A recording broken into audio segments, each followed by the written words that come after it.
लगेगा कि इसने भाव से आदर करा है, सत्कार करा है, भले हमने शंकर का नाम लिया।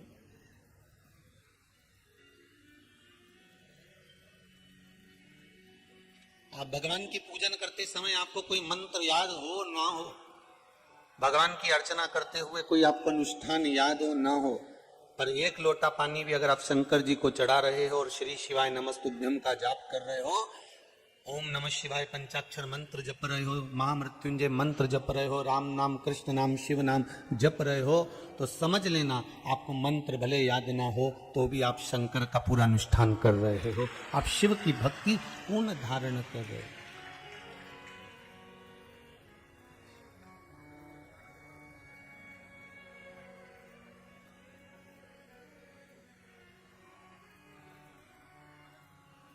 शिव भक्ति में, शंकर की भक्ति में, शिव भक्ति में दिखावे का कोई क्रम नहीं।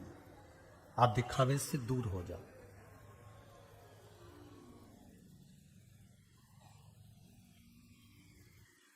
महाराज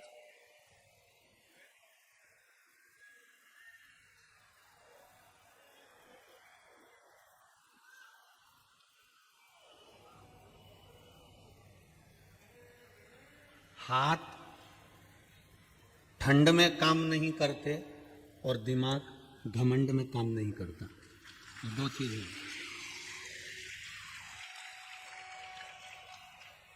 ज्यादा ठंड इन हाथों को लग जाए तो हाथ काम नहीं करते, और ज्यादा घमंड इस बुद्धि में आ जाए, इस विवेक में आ जाए, कहीं अहंकार समाहित हो जाए तो दिमाग काम नहीं करता। बहुत सावधानी रखना पड़ती है। कथा में पहले कहा है, धन, स्त्री और आपकी प्रशंसा, आपकी बड़ाई, इससे दूर हो जाओ।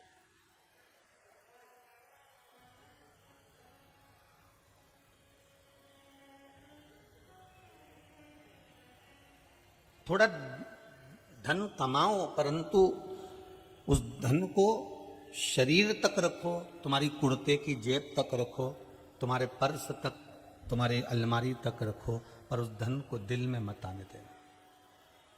स्त्री जिसके साथ में आपके 7 फेरे हुए हैं, उसको आप दिल में रखो, मना नहीं, हृदय में रखो, मना नहीं, पर स्त्री को आपके दिल में मत आने देना, आपके हृदय में मत आने देना। पर स्त्री को आपके हृदय में ना, और आपकी प्रशंसा, आपकी बढ़ाई, ये शरीर से भी दूर रखो और दिल से भी दूर रखो। आपको ना शरीर में प्रशंसा चाहिए, ना दिल में प्रशंसा चाहिए। आप तो शिव भक्ति का एक आनंद अपने जीवन में रखो कि हमको एक लोटा पानी शंकर को चढ़ाना है, और अभिमान से दूर हट के चढ़ाना है।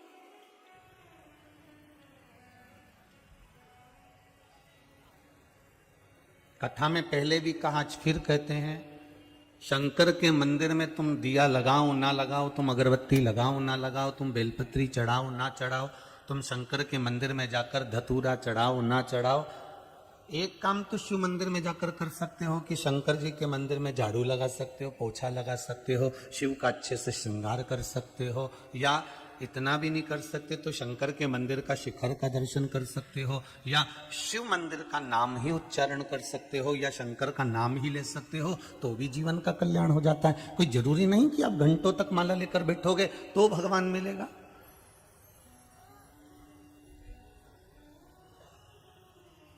शंभो शरणे पड़ी मांगू घड़ी रे घड़ी, दुख काटो दया करी निदर्शन आपो,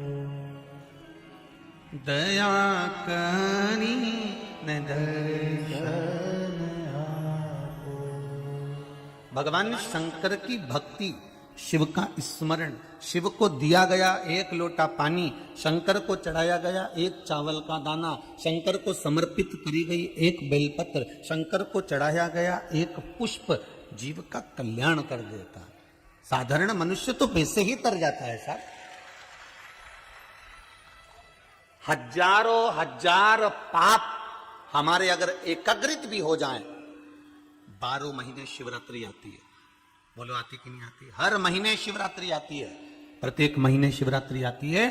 अगर हमारे पाप अगर एकाग्रित भी हो गए बहुत सारे, तो शिवरात्रि के दिन मात्र शंकर का दर्शन कर लेने पर, शंकर के मंदिर में एक सफेद पुष्प शिव को चढ़ा देने पर, शंकर को एक बेलपत्र समर्पित कर देने पर, शिव को एक लोटा पानी समर्पित कर देने पर भी हमारे सारे पाप जलकर भस्म हो जाते हैं, संपूर्ण पाप।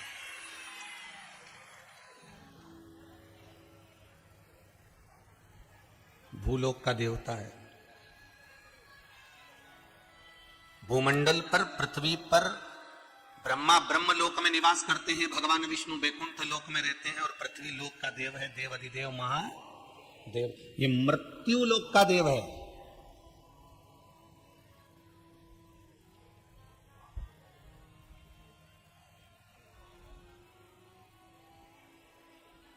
मृत्यु लोक में उसका निवास है।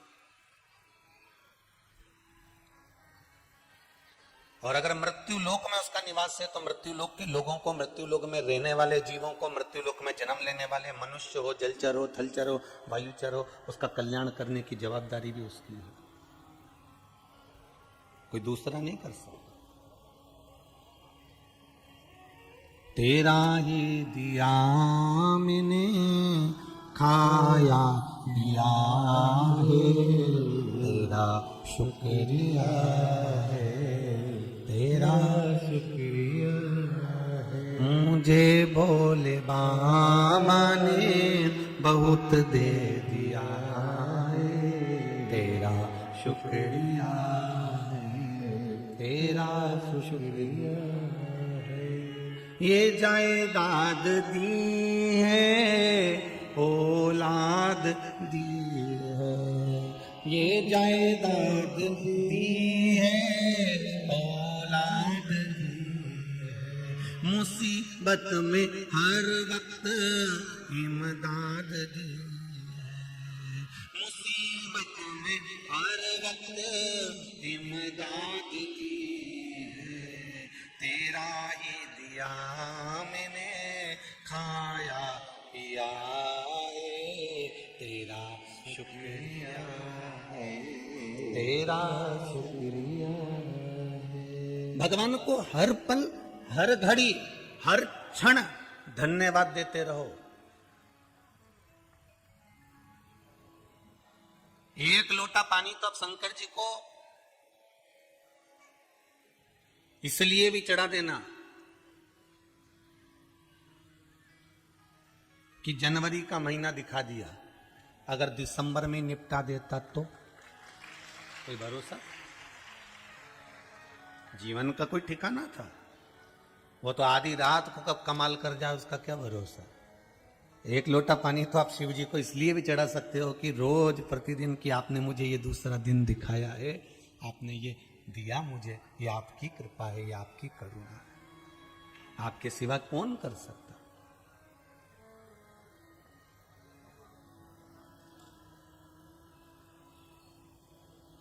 छोटे छोटे बच्चे शिव मंदिर जाएं। कल बहुत सारी माताओं ने अपने अपने बच्चों के फोटो डाले। हमने आशीष जी को बोला, आशीष जी कैमरे वालों को देंगे, दिखाएंगे। छोटे छोटे बच्चे और उनकी माताओं ने लिखकर भेजा है, मेरा बेटा केवल फोटो के लिए मंदिर नहीं गया है। आप मेरे गांव में आकर, मेरे नगर में आकर पूछ सकते हो कि यह बच्चा कितने साल से मंदिर जा रहा है। जब से आपकी शिव पुराण सुनी, जब से वो मंदिर जा रहा है। मेरे बच्चे जब से शिव महापुराण की कथा सुने हैं तब से मंदिर जाते हैं। बस पहले मैं बेटे को मंदिर लोटा लेकर नहीं भेजती थी, पानी भरकर नहीं भेजती थी। मैं अपने बच्चों से कहती थी कि शंकर जी के मंदिर में झाड़ू लगा कर आओ, शंकर जी के मंदिर में सफाई कर आओ, शंकर जी के मंदिर में पोछा लगा कर आओ। मेरे बच्चे जाते थे। आज सबसे बड़ी प्रसन्नता की बात एक ही है कि जितने मंदिर शंकर के हैं, सारे मंदिरों में पहले जो गंदगी पड़ी रहती थी, कुत्ते सोए रहते थे, ताला लगा होता था, चिड़िया बैठी रहती थी, वो सब बंद होकर सारे मंदिरों में जो सफाई हो रही है, सारे मंदिरों में जो रौनक हो रही है, सारे मंदिरों में प्रत्येक सोमवार को पशुपति व्रत माताएं जब करती है, प्रत्येक सोमवार को शंकर जी के मंदिर में दिवाली होती है, क्योंकि एक माता 5-5 दिए लेकर जाती है। एक मंदिर में अगर 10 माताएं भी पशुपति व्रत करती है तो 50 दिए जब शंकर जी के सामने जलते हैं, तो रोज की दिवाली मेरे भोलेनाथ के मंदिर में होती है। प्रत्येक सोमवार को शंकर जी के मंदिर में दिवाली होती है महाराज, प्रत्येक सोमवार को। वो पशुपति व्रत प्रत्येक सोमवार को माताएं शंकर जी के मंदिर में दिया लगाकर दिवाली करती है और मीठे का भोग लगाती है। जैसे दिवाली पर लक्ष्मी जी को मीठा खिलाती है, ऐसे शंकर जी को खिलाती है। जब उसके मंदिर में दिवाली होती है, एक चोर शंकर जी के मंदिर में चोरी करने गया और अपने कपड़े को त्रिशूल में लपेट कर आग लगाकर चोरी का सामान देख रहा था, तो शंकर जी प्रसन्न हो गए कि तूने शिवरात्रि के दिन मेरे मंदिर में प्रकाश करा, मैं तुझे कुबेर बना देता हूं। चोर को जब वो कुबेर बना सकता है मात्र प्रकाश करने पर, मात्र प्रकाश करने पर, तो क्या आपको और हमको नहीं दे सकता? ये पेट, ये उदर, ये शरीर उसका दिया हुआ है, तो संभालता भी वही है, संभालता भी वही। देव हमारे घर के बच्चों को संस्कार की जाए मंदिर। बच्चों से कहो कि घर से स्कूल जाना तो पहले श्री शिवाय नमस्तुभ्यम बोलकर जाना, तो तुम्हारी बुद्धि का विकास होगा।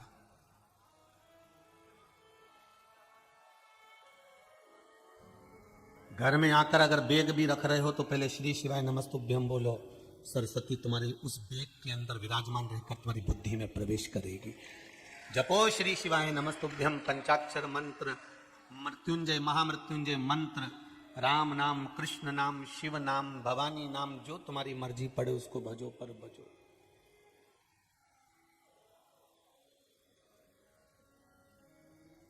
शिव भक्ति में, अरे पांडवों ने जब राजसूय यज्ञ करा तो क्या पांडवों के पास में विद्वान ब्राह्मण नहीं थे?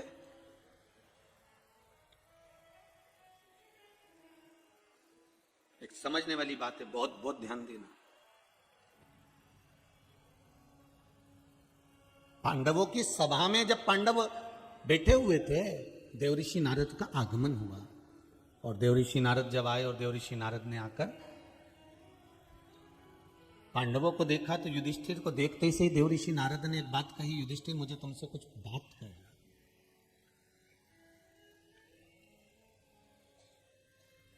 ऐसी क्या बात है जो देवऋषि नारद देवलोक से आकर हस्तिनापुर में और युधिष्ठिर से कह रहे हैं कि मुझे तुमसे कोई जरूरी बात करना?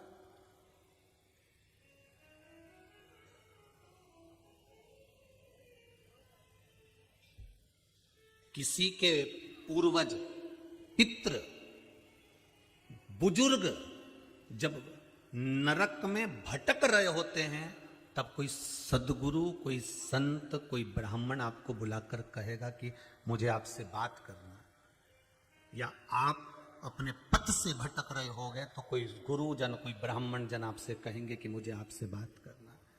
देवऋषि नारद को लगा आज युधिष्ठिर से मुझे बात करना है और अकेले में बात करना है और मुझे बात करना है। युधिष्ठिर, मुझे तुमसे कुछ बात करना है। युधिष्ठिर ने पूछा क्या बात करना है? बोलिए स्वामी। देवऋषि नारद, आपका आगमन हुआ है, बोलो क्या बात करना चाहते हो? देवऋषि नारद ने कहा बस बात इतनी सी करना है युधिष्ठिर कि मैं अभी बैकुंठ गया था, तुम्हारे पिता बैकुंठ में तो विराजमान है, राजा पांडु बैकुंठ में तो बैठे हुए हैं, पर वो रोते रहते हैं बैकुंठ में बैठकर। बैकुंठ में बैठकर और हमारे पिता रोए?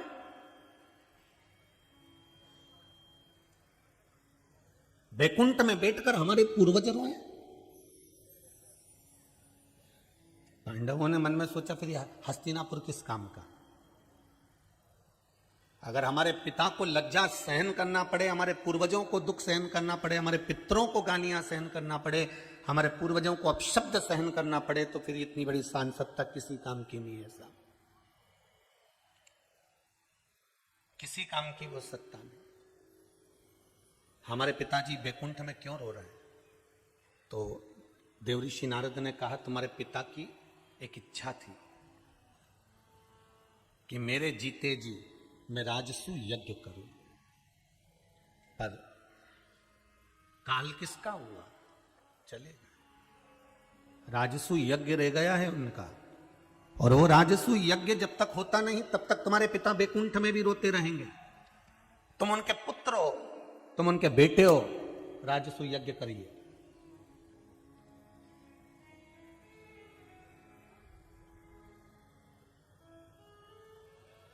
करो राजसू यज्ञ। अब जरा विचार करिएगा, बहुत महाभारत का शंकर के पावन चरणों की कथा का ये चरित्र एक भक्त का चरित्र है, और भक्त शिव महापुराण की कथा ये भिलाई में चल रही है, दशहरा मैदान 7 नंबर सेक्टर में, और आप सब टीवी के माध्यम से और इस पंडाल में श्रवण कर रहे हैं।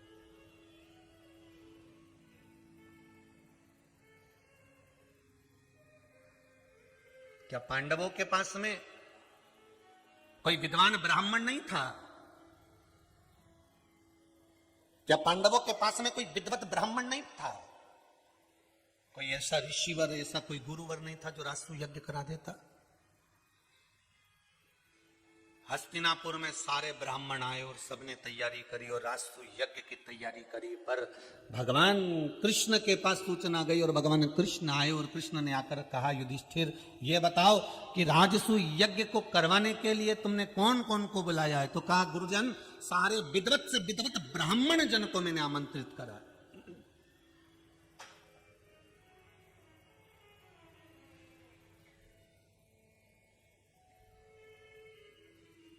विद्वान से विद्वान ब्राह्मण जन को मैंने आमंत्रित करा। भगवान कृष्ण ने कहा, इसमें कोई शिव का भक्त है? यज्ञ में कोई शंकर का भक्त है?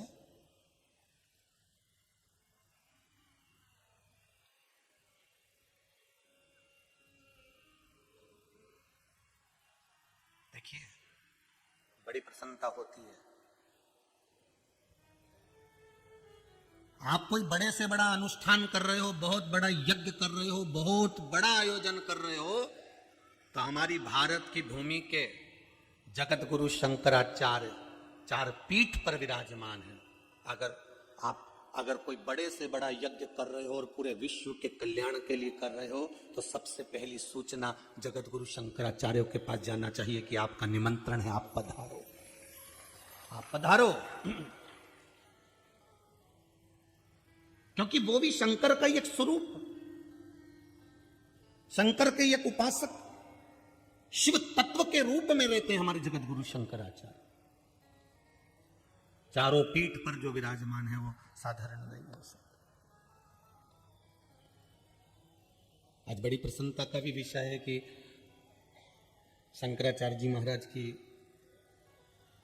पीठ से ही आदरणीय महाराज जी पधारे। आपका स्वागत है बहुत बहुत। हमें तो यही लगेगा कि स्वयं जगत गुरु शंकराचार्य जी ने ही कृपा कर आपको यहाँ पर भेजा। शिव की उपाधि के तत्व में भगवान कृष्ण कह रहे हैं, भगवान कृष्ण कह रहे हैं, स्वयं भगवान कृष्ण कह रहे हैं कि इतने बड़े यज्ञ को आप कर रहे हो, इतने बड़े अनुष्ठान को कर रहे हो, राजसू यज्ञ कर रहे हो, इसमें सारे विद्वान से विद्वान ब्राह्मण आए हैं, सारे विद्वान से विद्वान साधु जन गुरु जन आए हैं, पर कोई शंकर का भगत आया कि नहीं आया? कोई शिव का भक्त आया है जिसके मस्तक पर त्रिपुंड लगा हुआ, गले में रुद्राक्ष पड़ा हुआ, मुख पर शंकर का नाम समाहित हो?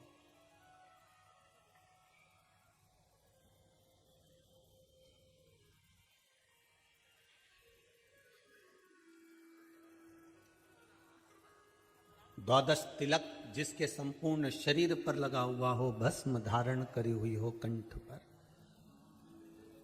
मुख पर शिव का नाम जिसके हो, ऐसा कोई शिव भगत आया? क्या होता है शंकर के भगत को बुला लेने से? तुम्हारे नगर में भी, तुम्हारे क्षेत्र में भी, तुम्हारे क्षेत्र में भी अगर कभी जगत गुरु शंकराचार्य या 4 पीठ के शंकराचार्य आपके क्षेत्र में कभी आए, तो हमारा तो निवेदन रहेगा कि एक बार जाकर उनके चरण छूना, प्रणाम करना या दर्शन करना चाहिए। क्यों? शिव का एक स्वरूप ही माना गया है, शंकर का। महाराज, क्या कोई शिव का भक्त आया है या कोई शंकर का भगत भी आपके? हम क्यों कहते हैं कि गुरुजन आप आओ हमारे घर पर आइए, गुरुजी आइए पधारिए, गुरुजी पधारिए, गुरुजी आइए, गुरुदेव आइए, गुरुदेव आइए। हम क्यों गुरु को बुलाते हैं? हमारे यहाँ प्रथा जो चली है गुरुजी को घर में बुलाने की, इसीलिए तो चली है कि शंकर का कोई भगत, शिव का कोई उपासक, भगवान का नाम लेने वाला, राम नाम, कृष्ण नाम, शिव नाम, जगदम्बा नाम, भगवान का नाम लेने वाला, दत्त का नाम लेने वाला, हरि विठल का नाम लेने वाला, पांडुरंगा का नाम लेने वाला, मेरे भगवान का नाम लेने वाला कोई भी भक्त जब हमारे घर में प्रवेश करता है तो उसके भजन की जो पॉजिटिव एनर्जी है वो हमारे घर में आती है और नेगेटिव एनर्जी बाहर निकल जाती है।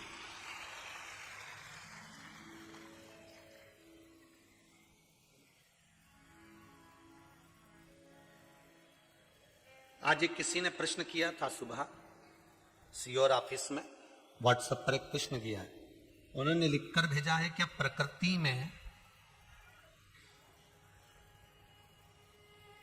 में शंकर किसको कह सकते हैं?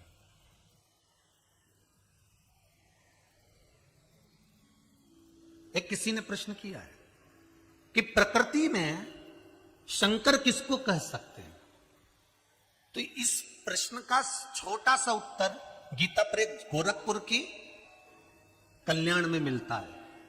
कल्याण अंक नंबर 3 कल्याण का, उसमें लिखा हुआ है प्रकृति में शंकर किसको कह सकते हैं। तो प्रकृति में शंकर वृक्ष को कह सकते हैं। किसको कह सकते हैं? पेड़ को, वृक्ष को।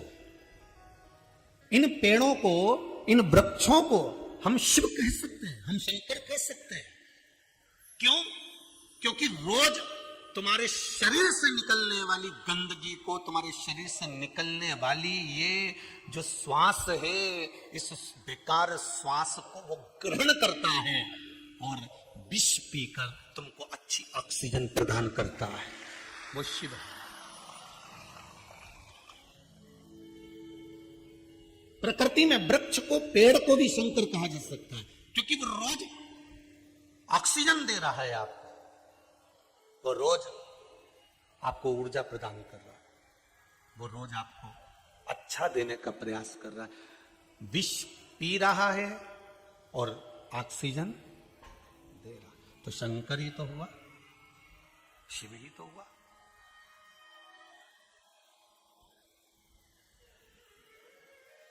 फिर शंकर के सिवा होगा कौन?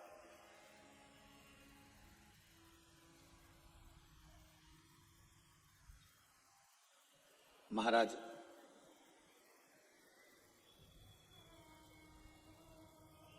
कोई शंकर का उपासक, कोई शंकर का भगत, कोई शिव का स्मरण करने वाला, हम तो यहां तक कहेंगे शिव महापुराण की कथा से अगर कोई काशी, उज्जैनी, मल्लिकार्जुन, सोमनाथ, भीमाशंकर, वैद्यनाथ, बाबा धाम, मल्लिकार्जुन, त्र्यंबक, केदारनाथ, सोमनाथ, नागेश्वर, नागनाथ, अगर 12 ज्योतिर्लिंग से या कोई 4 धाम की तीर्थ यात्रा कर कर भी आ रहा हो और वो व्यक्ति अगर आपका परिचित है तो आप प्रयास करना कि उससे कह देना तेरे घर जाने से पहले तू मेरे घर पर आ जा, थोड़ा सा चाय पानी पीकर चले जा, उतने में मेरा उद्धार हो जाएगा, उतने में मेरा उद्धार हो जाएगा। शिव महापुराण तो यहां तक कह रही है।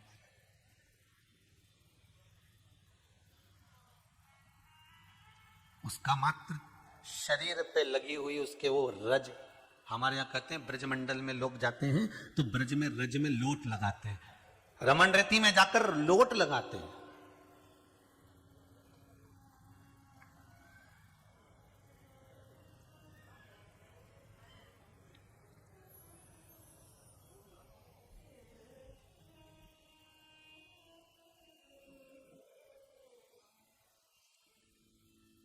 अगर रमन रेती जाओ तो रमन रेती में लोग लोट लगाते मिलते हैं उस रज में, और रमन रेती में जब लोट लगाते हुए मिलते हैं उस रज में, जब लोट लगाते हैं तो उस रमण रेती की लोट लगाई हुई रज उनके जो शरीर में चिपकी होती है, और वो जब घर पर आते हैं वो रज जब गिरती है हमारे घर में, तो हमारा घर भी ब्रजमंडल से कम नहीं होता, वो भी ब्रजमंडल हो जाता है, वो भी ब्रजमंडल है।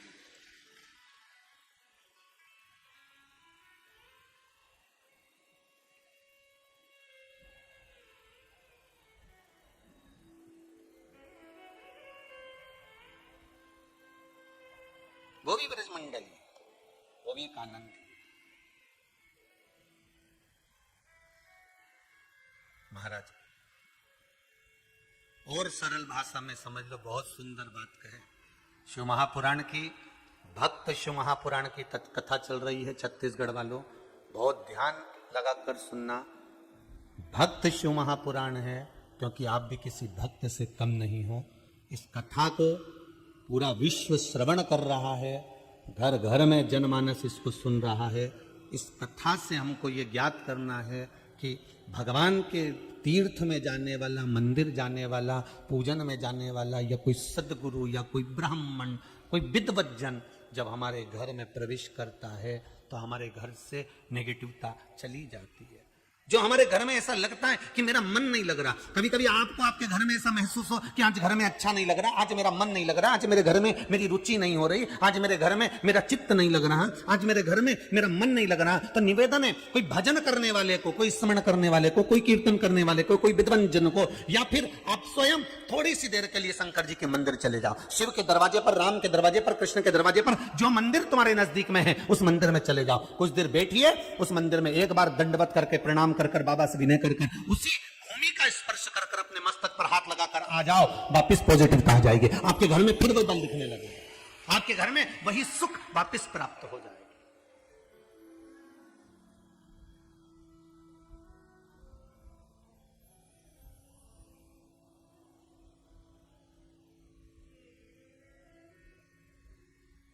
गुरुजन के चरण, ब्राह्मण जन के चरण, संत जन के चरण और तीर्थ करने वाले तीर्थों के चरण जब पड़े,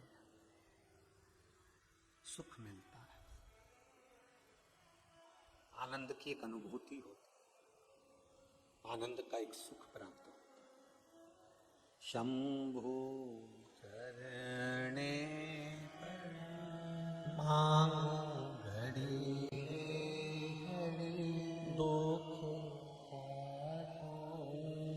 दया करी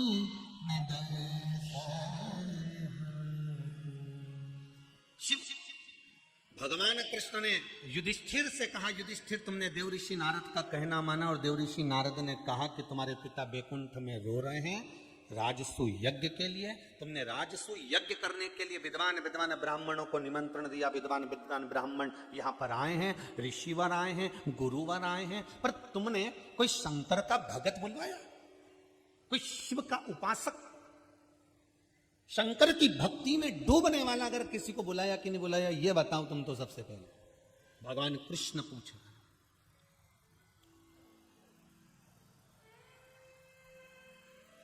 कारण शंकर के जो भगत होते हैं उनको सत्य से प्रीति होती है, आप जीवन में जो कुछ करो अपनी जगह पर है, पर गुरु के आगे, शिव भगत के आगे, शंकर जी के मंदिर में, शंकर की चौखट पर, शंकर के दरवाजे पर सत्य बोलना प्रारंभ कर दो, जीवन में सुख पा जाओ, जीवन का सबसे बड़ा सुख मिल जाएगा आपको सत्य का। शंकर को जितनी बेलपत्री प्रिय नहीं, जितना पानी प्रिय नहीं, उतना सत्यम शिवम सुंदरम, शंकर भगवान को सत्य प्रिय है। आप कुछ दे ना दे, सत्य दीजिए। हाँ जी, ये सत्य है, शिव को दे सत्य। माता सती ने शंकर को असत्य दे दिया था, फिर सती मैया की क्या दशा हुई, अपने पिता के घर में जलकर भस्म हुई, अपने पिता के घर में जलकर भस्म हो गई, क्योंकि सती मैया ने अपने पति को असत्य दे दिया था। शंकर जी ने पूछा क्यों, परीक्षा ली आई? सती माता ने कह दिया मैंने कोई परीक्षा नहीं ली है। शिव जी ने नेत्र बंद कर कर देखा, क्योंकि वो अंतर्यामी था, उससे कितना छुपाओगे साहब, कितना छुपाओगे, वो तो अंतर्यामी था।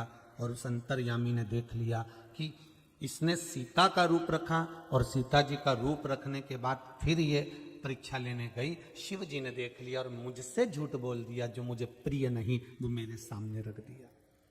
ब्रह्मा जी ने झूठ बोला इसलिए ब्रह्मा जी का सिर कटा।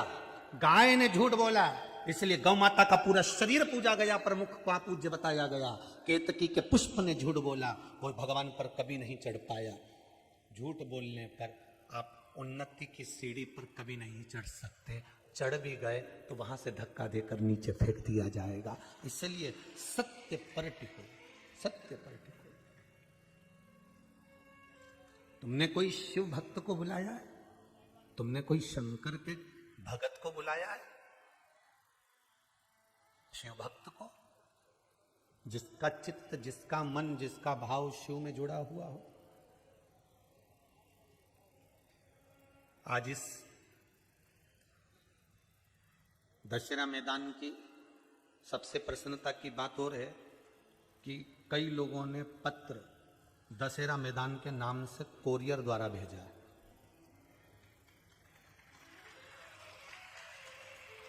एक राजस्थान से आया है और एक खरगोन से आया है।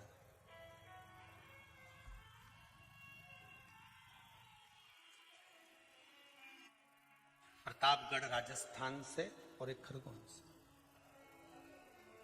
जिसने राजस्थान से पत्र भेजा है,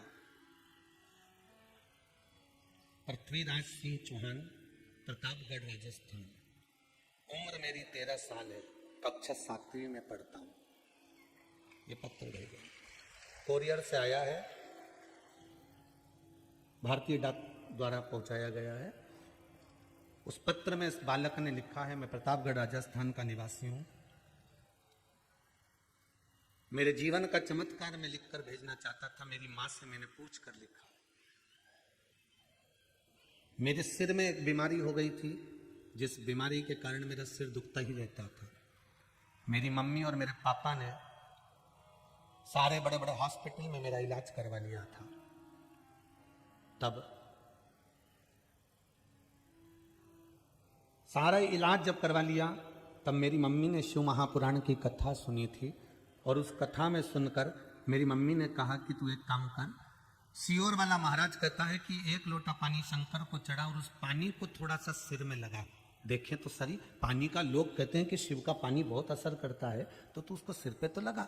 और मैंने शिव मंदिर जाना चालू कर दिया और मंदिर में जाकर शंकर को 1 लोटा पानी चढ़ाता, थोड़ा सा आचमन करता, थोड़ा सा सिर में लगाता। अब मुझे एक गोली की जरूरत नहीं पड़ती, मैं ठीक हो गया।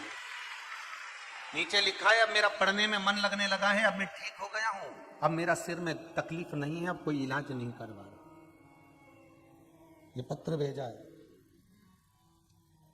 पंडित प्रदीप मिश्रा, सेक्टर नंबर 7। हमारा एड्रेस भी यहीं कर दिया, भिलाई, दशहरा मैदान, स्कूल प्रांगण, छत्तीसगढ़। शिव मंदिर।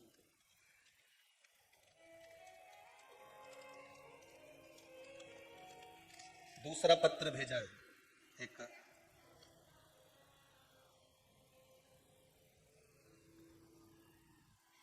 खरगोन की बेटी है, कोई मयूर गुप्ता, खरगोन। मैं खरगोन से हूं, मेरी उम्र 23 साल है।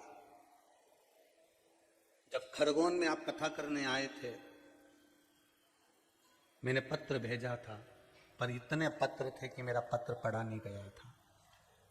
मौका मिला है इसलिए मैंने बिठले सेवा समिति कार्यालय, दशहरा मैदान, सेक्टर नंबर 7, भिलाई, छत्तीसगढ़ को पत्र लिख दिया है। वो पत्र आपको प्राप्त हुआ, ये भी डाकघर के द्वारा आया है।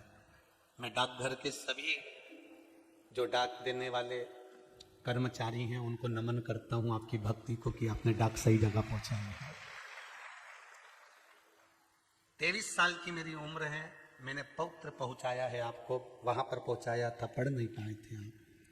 गुरुजी, ये कोरोना महामारी जो 2 साल से चल रही है, इसमें मेरा पूरा परिवार डिप्रेशन में आ गया है। मेरे परिवार के लोग कई बार सुसाइड करने का विचार कर लिए हैं। हम भी ये विचार कर लिए थे, हमारी बुद्धि, हमारा दिमाग काम नहीं कर रहा है गुरुदेव। दवाई गोली खा रहे हैं डिप्रेशन से निकलने की, क्योंकि परिवार में कोई कमाने वाला नहीं, बड़ी तकलीफ है। गुरुदेव बस इतनी कृपा कर दो कि 2 साल में अभी तक कथा सुन सुनकर तो बच गए, क्योंकि आपने कहा था मरने से कोई फायदा नहीं है, प्लान चेंज करिए। पत्र में लिखा है मरने का प्लान चेंज करिए, तो हमने भी प्लान तो चेंज कर दिया, पर बार बार रेकर वही आता है, आपकी कथा चलती रहेगी तब तक तो हम नहीं मरेंगे, ये हमेशा लगता है। पर अब बताओ, कथा भी तुम्हारे चक्कर में बांचना पड़ेगी। नहीं बाचे और निपट गए तो बचना। अब हमको बस इतनी कृपा कर दो कि हम इस मानसिक बीमारी से बाहर आ जाएं। खरगोन की बेटी को मैं नमन करता हूं। बेटा, आपने हिम्मत करी, पत्र लिखा, उसके लिए मेरा प्रणाम स्वीकार करिए। नमनता है बाबू आपको, और धन्यवाद बेटा, आपने जो पत्र लिखा, आपके दिल की बात अपने यहां तक पहुंचाई। एक बात कहूंगा बाबू आपको,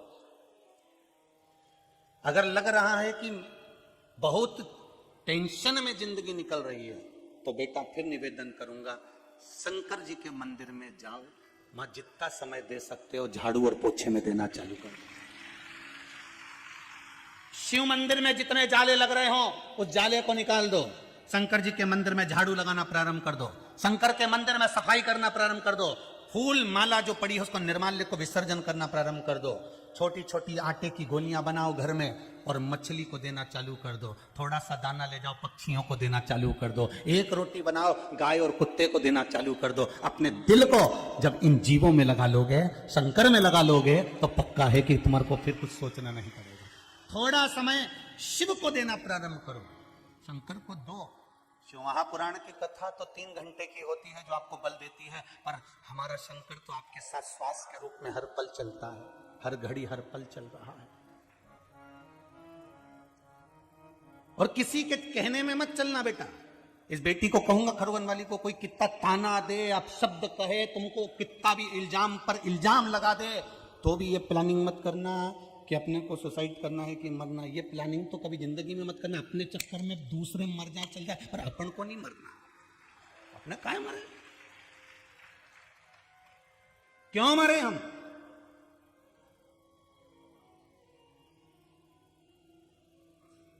खूब मस्त जिंदगी जियो।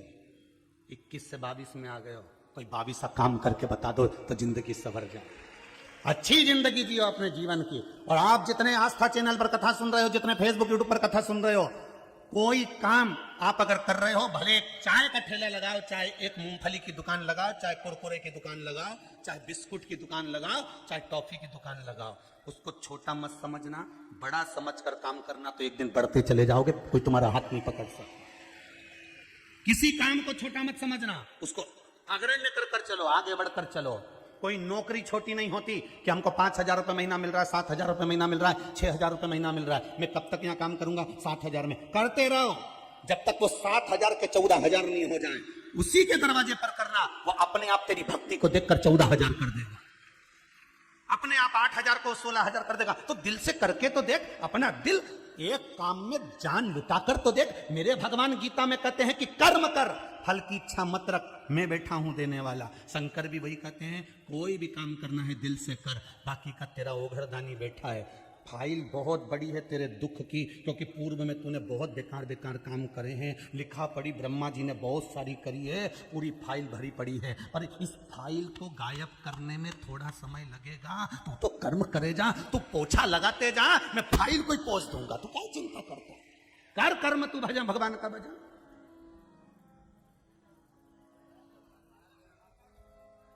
चढ़ा बेलपत्र, चढ़ा 1 लोटा पानी, चढ़ा चावल, भगवान की भक्ति में लगे रहो, स्मरण में डूबे रहो। घबराना नहीं है हमें शिव की भक्ति धारण करनी।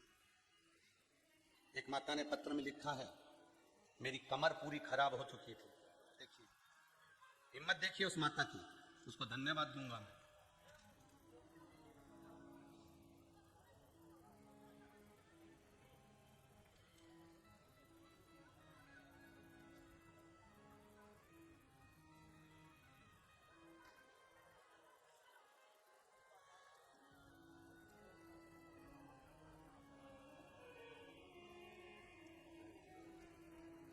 शंभो शरण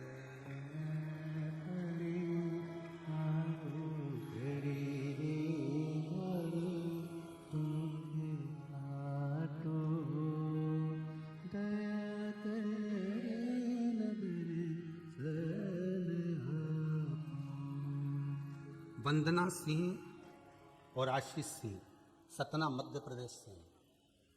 सतना मध्य प्रदेश से ये कथा सुनने के लिए आए हैं। कहीं बैठे हो तो हाथ हिलाइएगा। वहां हैं क्या आप दोनों? सतना से आए हो आप लोग कथा सुनने? एक बार दोनों हाथ उठाकर बोलो हर हर। आपने पत्र में लिखा है, गुरुदेव रीढ़ की हड्डी में डॉक्टर ने गैप बता दिया था। डॉक्टर ने कहा था नीचे बैठकर कभी काम ना करिएगा और पलंग से कभी नहीं उठ पाओगे। पत्र में लिखा है आपने, पलंग से कभी नहीं उठ पाओगे। आप वहीं पर कमरे में ही मैं पड़ी रहती थी। मेरी रीढ़ की हड्डी में गैप हो गया था, इलाज चालू हो गया था, पर गुरुजी आराम नहीं लगा, वो गैप बढ़ता चले गया। फिर शिव महापुराण की कथा मेरी परिचित ने बोला कथा सुनो।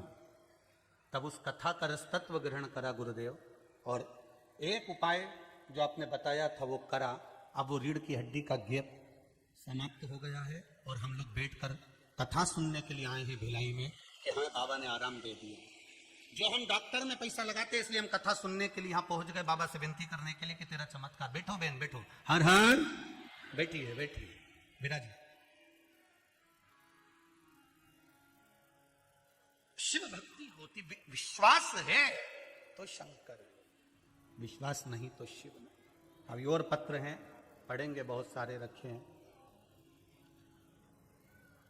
आप शिव भक्ति में रमो, शंकर की उपासना में, इस हृदय को शिव से जोड़ो। मेरे जीवन शिव के चरणारविंद का रस तत्व। भगवान कृष्ण ने कहा युधिष्ठिर से कि कोई ऐसा बुलाया जो शंकर का भगत हो, शिव का उपासक हो।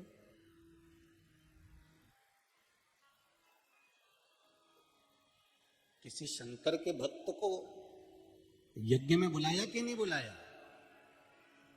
कोई शंकर के उपासक को इतने बड़े राजस्व यज्ञ में निमंत्रण तो देते, बुलाते जरा। अब युधिष्ठिर ने कहा भगवान कृष्ण से, प्रभु हमने तो निमंत्रण दिया है सबको, पर यह पता नहीं है कि शंकर का भगत कौन है, शंकर का गुणगान गाने वाला कौन है, शिव का उपासक कौन। हमारी तरफ से तो हमने निमंत्रण दे दिया।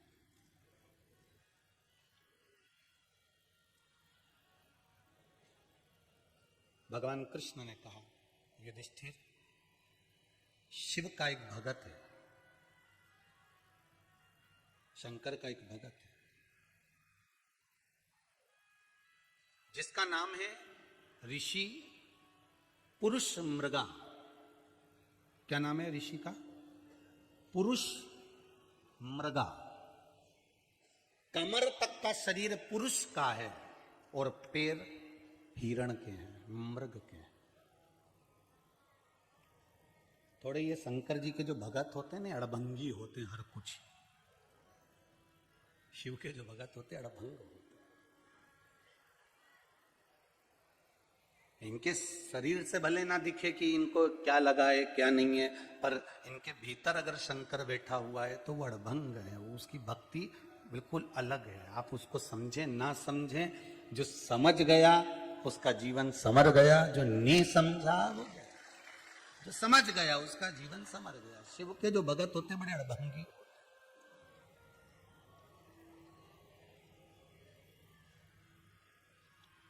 बड़े अड़भंगी।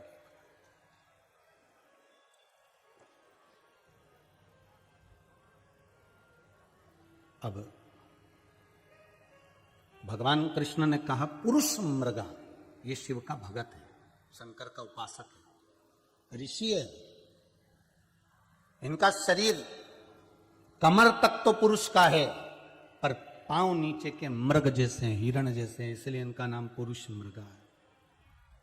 ऋषि पुरुष मृगा को आप बुला लो, शंकर के भगत हैं, जाओ राजसू यज्ञ में उनको बुलाया जाए। तो युधिष्ठिर ने कहा प्रभु अगर शिव भगत को नहीं बुलाएं और यज्ञ कर दें तो? शंकर का कोई उपासक नहीं आए, शंकर का कोई भगत नहीं पहुंचे, शिव नाम यज्ञ में नहीं हो और यज्ञ कर दिया जाए तो? भगवान कृष्ण कहते हैं फिर दक्ष प्रजापति के यज्ञ को याद कर लीजिए, जिस यज्ञ में सारे देवताओं को निमंत्रण दिया गया था पर शंकर नहीं था, मेरे ओघड़दानी नहीं थे।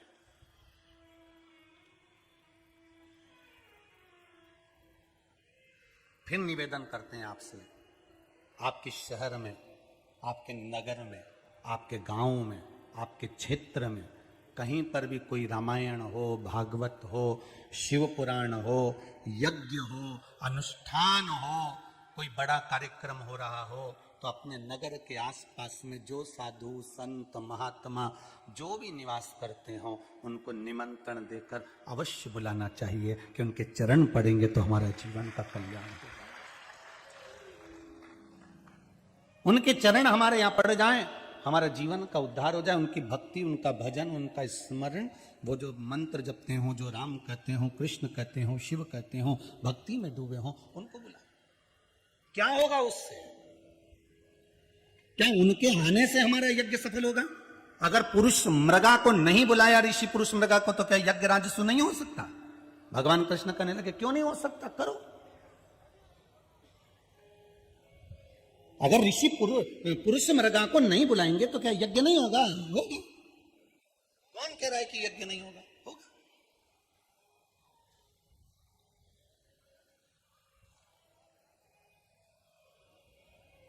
पर मंदिर में तुम नहीं जाओगे तो क्या मंदिर में पूजन नहीं होगी क्या? जी बोलते जाओ जरा, होगी ना? होगी। फिर दिक्कत क्या है? बस एक दिक्कत है कि मंदिर में पूजन तो होगी पर तुम्हारे जाने से जो 4-5 माताएं पूजन करने आती थी, थोड़ी स्तुति गा लेती थी, थोड़ा भजन कर लेती थी, थोड़ा कीर्तन कर लेती थी, थोड़ा मंत्र जाप कर लेती थी, तुम्हारे आने से वो हो जाता था। और कुछ बड़ी बात नहीं है, तुम्हारे आने से वो बढ़ जाता था। इसलिए क्या पुरुष मृगा नहीं आएंगे तो क्या राजस्व यज्ञ नहीं होगा? राजस्व यज्ञ तो होगा। आप करो राजस्व यज्ञ, पुरुष मृगा नहीं आएंगे तो भी यज्ञ होगा। पर फिर पुरुष मृगा के आने से राजस्व यज्ञ में क्या प्राप्त होगा वो बताया जाए। तो शिव महापुराण की कथा में महाभारत का जो संवाद वर्णन किया गया, ये महाभारत की जो गोपनीय बात तुम्हारे सम्मुख में आई है भक्त की, इस शिव महापुराण में शिव भक्त पुरुष मृगा की जो बात आई है वो बताती है कि अगर तुम कोई कार्य कर रहे हो, कोई यज्ञ कर रहे हो और उसमें अगर कोई शंकर का भगत आ जाता है, शिव भक्त अगर पहुंच जाता है, तो उस यज्ञ में अगर मान लो कुछ त्रुटि हो भी जाती है तो शिव अपने ऊपर उसको झेल लेते हैं, शंकर उसको झेल लेते हैं।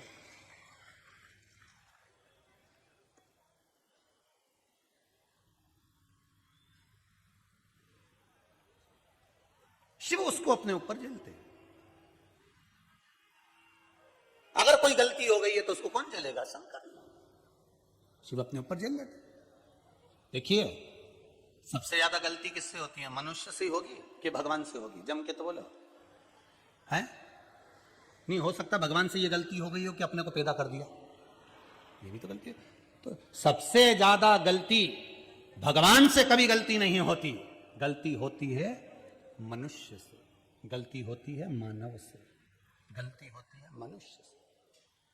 और आप और हम इस संसार में जितने मानव पैदा हुए हैं गलती का पुतला है। अगर गलती हम नहीं करेंगे तो कौन करेगा? और गलती करेंगे तब तो कोई बताएगा, और बताएगा तो सबरेंगे। तो ये मत सोचना कि गलती हो गई तो हम आगे से आगे नहीं बढ़ पाएंगे। हो गई फिर आगे बढ़ो, सुधारते हुए आगे बढ़ो, संवारते हुए आगे बढ़ो, आगे बढ़ो पर सुधारते हुए संवारते हुए। और जब संवारते हुए सुधारते हुए आगे बढ़ोगे तो जीवन का कुछ एक आनंद ही दूसरा होगा। जीवन का एक सुख ही दूसरा होगा। क्या पुरुष मृगा अगर यज्ञ में नहीं आए, पुरुष मृगा अगर नहीं पहुंचे यहाँ, तो क्या यज्ञ नहीं होगा? भगवान कृष्ण ने कहा क्यों नहीं होगा युधिष्ठिर, यज्ञ तो होगा। फिर पुरुष मृगा के आने से क्या लाभ होगा? शंकर का भगत, शंकर का अनुमोदन, शिव नाम, शिव स्मरण, शंकर का पंचाक्षर मंत्र या श्री शिवाय नमस्तुभ्यम या महामृत्युंजय मंत्र, शंकर का केवल नाम कहीं पर अगर उच्चारण हो जाता है तो उसके शरीर से, इन इंद्रियों से अगर कोई दोष हुआ भी होता है तो वो समाप्त हो जाता है, वो दोष समाप्त हो जाता है।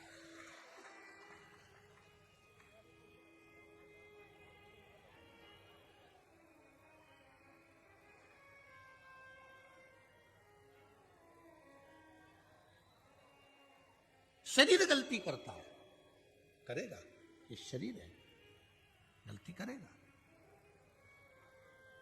गलती नहीं करे तो फिर शरीर का मतलब क्या आएगा? गलत काम तो ये शरीर है, गलती करता है। पहले माँ अपने बच्चे को सिखाती है आ अनार का, आ आम का से कबूतर, गा से गणेश, सिखाती कि नहीं सिखाती? गा से घड़ी, पा से पतंग, फा से फूफा। तो ये सब माँ अपने बच्चे को सिखाती है। अब एक बार माँ ने सिखाया, दूसरी बार माँ ने सिखाया, बच्चा फिर सीखने का प्रयास करता है, फिर सीखता है, धीरे धीरे उस बच्चे को फिर आता है कि नहीं आता? अरे जम के तो बोलो, सब आ जाता है उसको, धीरे धीरे फिर सीख जाता है, फिर वो अपने हिसाब से बनाता रहता है। पर प्रथम में माँ उसको सिखा रही है, प्रथम में वो गलती भी करेगा, आ बनाने में भी गलती करेगा, आ का का बना देगा, का आ बना देगा, डा का घा बना देगा, घा का डा बना देगा। ये वो प्रथम में बनाने में गलती कर सकता है गलती, मनुष्य है, हो सकती है। फिर जब वो सीख जाता है फिर वो गलती नहीं करता। भगवान की कथा कह रही है, शिव महापुराण की कथा कह रही है। पुरुष मृगा अगर इस राजस्व यज्ञ में आ गए, ब्राह्मण जन जब यज्ञ करेंगे, अनुष्ठान करेंगे, उसमें कोई कमी रह जाएगी। और ऐसा तो होता नहीं है कि कमी नहीं रहती है। पूरी पूजा की थाली लगा लीजिए आप, जो जो पंडित जी ने पर्चा दिया है एक एक सामान पूजन का बाजार में से लेकर आ जाओ, पूजा की पूरी थाली लगा लो, पूरी तैयारी कर लो। उसके बाद भी जब तुम मंदिर में पूजन करने जाओगे तो कोई ना कोई चीज तुम्हारी छूटी हुई मिलेगी, कोई ना कोई चीज तुम्हारी छूट जाएगी। बोलो सही है कि गलत है? तुमने याद कर करके रखी, मुझे पूड़ी भी रखना थी, मुझे सब्जी भी रखना थी, मुझे ये माचिस भी रखना था, मुझे घी की डब्बी भी रखना थी, मुझे बत्ती भी रखना थी, धूप बत्ती भी रखना थी, अगरबत्ती भी रखना थी, गोल सुपारी भी रखना थी, रोली भी रखना थी, मौली भी रखना थी। तुमने सारा सामान पूजन की थाली में जमा दिया। पंडित जी तुम्हारे घर में पूजन करने आ गए, तुम मंदिर में पूजन करने चले गए, उसके बाद भी कुछ ना कुछ सामान तुम्हारा छूट जाता है। शंकर भगवान से पूछा श्री गणेश जी महाराज ने, पिताजी, जब व्यक्ति पूरी पावती लेकर बैठता है, पूरी पर्ची लेकर बैठता है कि ये सामान पूजन में लगेगा, घर के लोग भी रख देते हैं, फिर ऐसा क्या होता है कि पूजन करते समय कुछ ना कुछ छूट गया होता है। चाहे सत्यनारायण की कथा हो, चाहे दुर्गा सप्तशती हो, चाहे रुद्राष्टध्याय, आप जो करा रहे हो, मंत्र जाप स्मरण, जो पूजन जो करा रहे हो, उसमें कुछ ना कुछ छूट ही जाता है कि ये चीज रह गई। तो उसका कारण क्या है? शंकर भगवान कहते हैं मैं मनुष्य को पूजा की थाली में छूटी हुई वस्तु से यह दिखाना चाहता हूं कि संसार में कभी कोई पूर्ण नहीं हुआ, पूर्ण केवल एक परमात्मा हुआ। मैं मनुष्य को यह दिखाना चाहता हूं संसार में कभी कोई पूर्ण नहीं हुआ, पूर्ण केवल एक परमात्मा है, परमात्मा के सिवा कोई पूर्ण नहीं। एक व्यक्ति को एक सुंदर विधायक का पद मिल जाए, विधायक के पद के बाद वो सोचता है मैं सांसद बन जाऊं, सांसद के बाद वो सोचता है मैं सीएम बन जाऊं, सीएम के बाद वो सोचता है मैं पीएम बन जाऊं, पीएम के बाद वो सोचता है कि मैं राष्ट्रपति बन, मैं पद बढ़ते चले जाए मेरा, वो चाहता है। पर संसार में कोई पूर्ण नहीं हुआ, हो सकता है उसकी पूर्णता नहीं बनी हो। कोई जरूरी है कि संसार में सब जन्म लेने के बाद संत बन जाएंगे, सब साधु बन जाएंगे, सब तपस्वी बन जाएंगे, सब साधक बन जाएंगे? कोई जरूरी है कि जितने लोगों ने कथा सुनी सब भगवान के भगत बन जाएंगे? हो सकता है। 3 तरह के लोग कथा में आते हैं। पहले नंबर का सोता, कथा में सोने आता है। जैसे इसको मौका मिलता है वैसे धीरे से कुर्सी पे हाथ रख कर लुढ़क जाता है। पड़ोसन उठाती भी, उठ जा, सो रही है क्या? फिर ऐसा ऐसा क्या कर रही? कुछ नहीं, भगवान भाग रही तो बुला रही। पहला सोता, दूसरे नंबर का सरोता, कथा में कतरने के लिए पहुंचता है। महाराज जी ने क्या बाचा क्या नहीं बाचा, महाराज जी ने जो बाचा उससे कोई मतलब नहीं उसको, बस उसकी महाराज की गलती छांटने में लगा रहता है कि वो क्या गलती निकालूं। और व्यक्ति को जब कोई गलती नजर नहीं आती तो वो इसमें लग जाता है, बताओ शंकर जी के मंदिर में इतनी भीड़ होने लगी, शंकर जी के मंदिर में बेलपत्री इतनी चढ़ने लगी तो कचरा होने लगा, तो पानी गिरने लगा। अरे शंकर तो वही पानी और वही बेलपत्री और वही चावल के दाने से तो ही तो खुश होता है। वो तो चाहता है कि मेरे भगत मेरे पास में आए, मेरे भक्त मेरे पास में आए। वो तो चाहता है, वो तो चाह रहा होता है।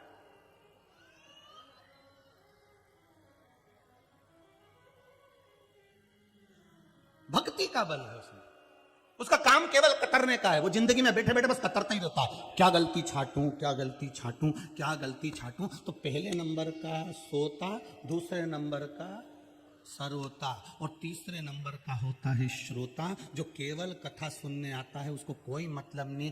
11 बजे कथा चालू हुई है और आप सुबह 8 बजे के आके कुर्सियां संभाल संभाल कर बैठे, उसको कहते हैं श्रोता। धूप में खड़े हो, आधे से ज्यादा टेंट के बाहर, आधे उस टेंट के बाहर, आधे इधर, कैमरे की निगाह में भी पूरे नहीं आ पा रहे हो। सोचो ऐसे ठूसे ठुसाए बैठे हो कि कैमरा भी तुमको कवर नहीं कर पा रहा। कहां पीछे तक, दशहरा मैदान के पीछे एंड तक तुम लोग खड़े हो, कहीं कहीं पीछे घुसे, कहीं उधर घुसे, और बचे कुचे थे तो ये आके सिंहासन के नीचे घुस गए। और क्या लोग,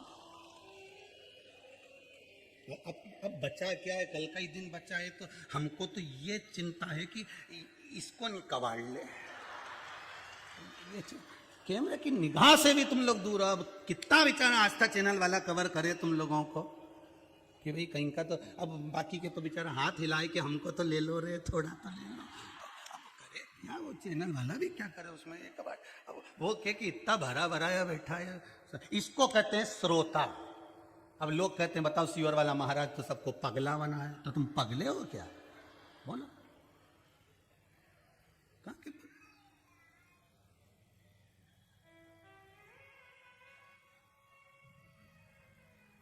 शिव भक्ति में डूबो सा, शंकर का भजन करो सा, आग लगे बस्ती में अपन लो मस्ती।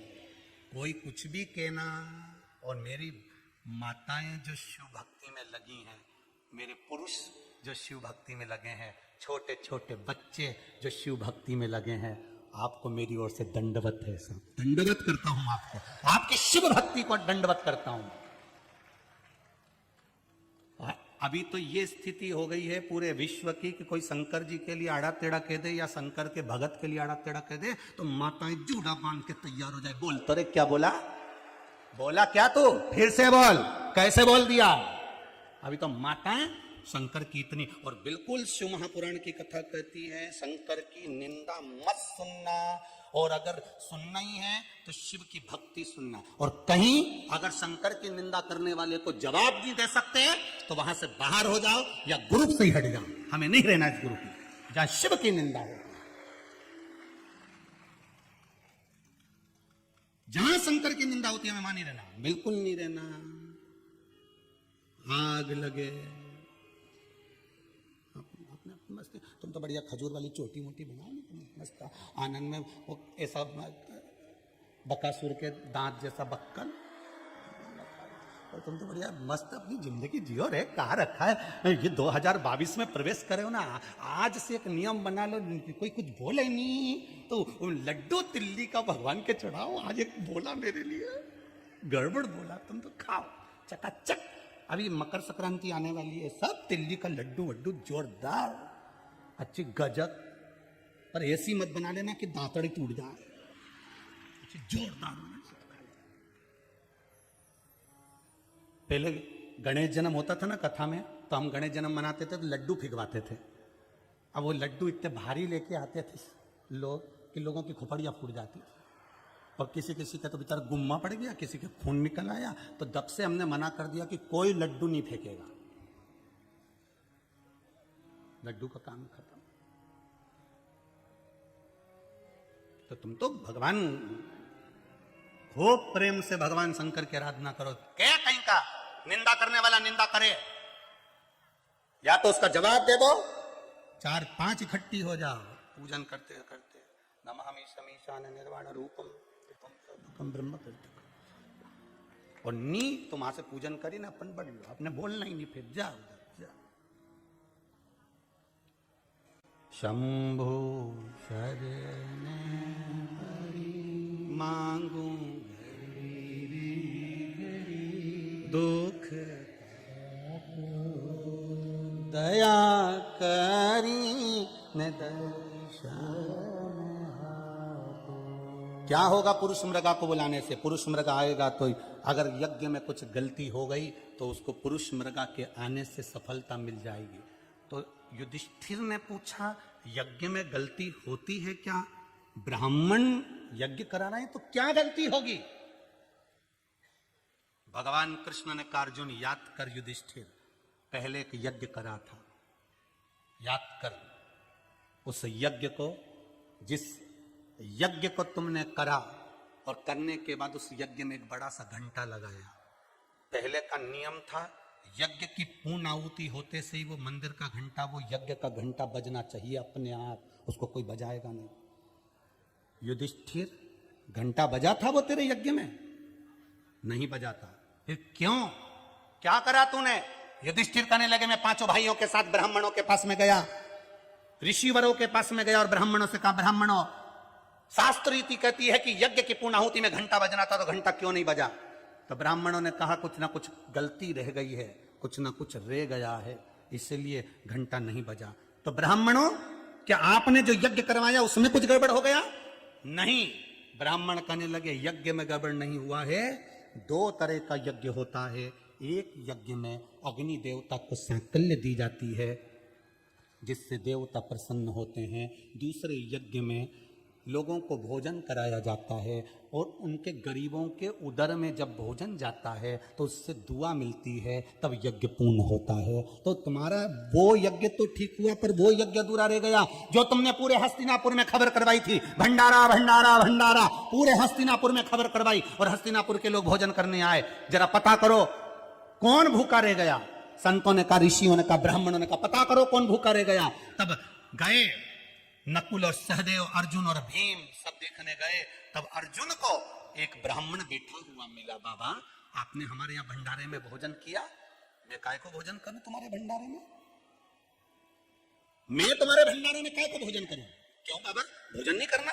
नहीं, हमारे भंडारा है यज्ञ का। नहीं, मैं भोजन नहीं करूंगा। क्यों नहीं करोगे? बाबा बोले मैं एक शर्त पर भोजन करूंगा, मुझे 108 अश्वमेध यज्ञ का पुण्य दो तो मैं तुम्हारे यहाँ भोजन करूंगा। अर्जुन कहने लगे बाबा हमारी जिंदगी का हमने एक ही यज्ञ करा है, तुम उसका पुण्य ले लो। बाबा ने कहा चलो निकलो यहाँ से, जाओ। अर्जुन चले गए। द्रौपदी ने पूछा कोई मिला जो भूखा था? हाँ, एक बाबा बैठा है कुटिया में, 108 अश्वमेध यज्ञ का पुण्य मांग रहा है, तब वो भोजन करने आएगा। द्रौपदी कहने लगी चलो मेरे साथ। रथ लाए, द्रौपदी नहीं बैठी। पादुका लाए, द्रौपदी ने नहीं पहनी। नंगे पैर द्रौपदी संत के दरवाजे पर पहुंची और बाबा से कहा बाबा आप हमारे यहाँ भंडारे में भोजन करो। बाबा कहने लगे मुझे 108 अश्वमेध यज्ञ का पुण्य दे दो। द्रौपदी ने कहा लाइए हाथ में जल दो, छत दो, अभी संकल्प देती हूँ 108 अश्वमेध यज्ञ का पुण्य देती हूँ। अर्जुन ने द्रौपदी से कहा हमने जिंदगी का एक ही यज्ञ करा, तूने 108 कब कर लिया? संत ने पूछा तुमने 108 यज्ञ कब करे?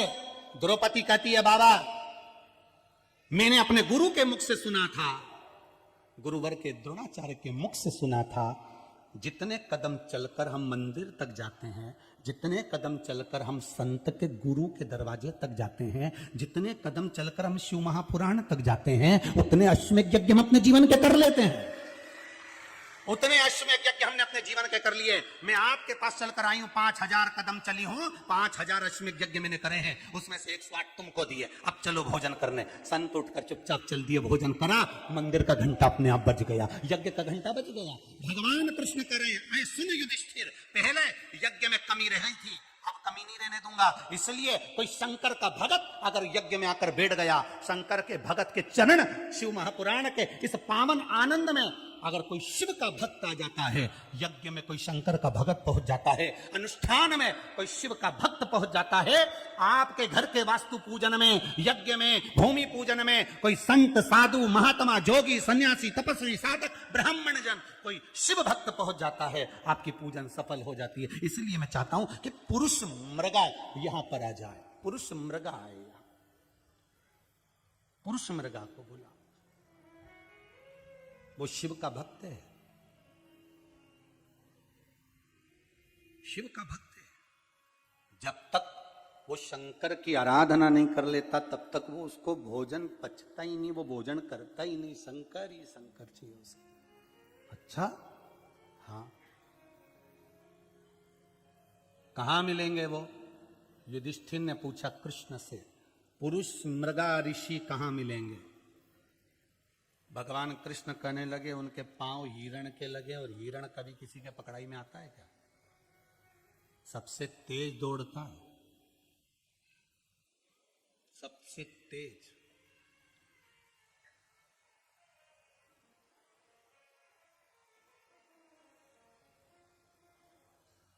बहुत फास्ट भागता है, बहुत तेज। तो वो कहां मिल सकते हैं? कहां मिलेंगे?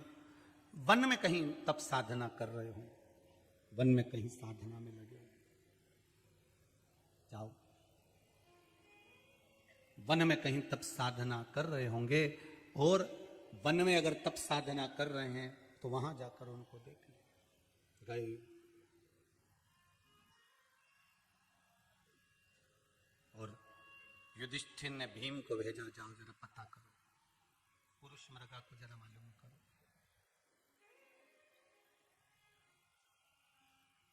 जाओ जरा मालूम करो।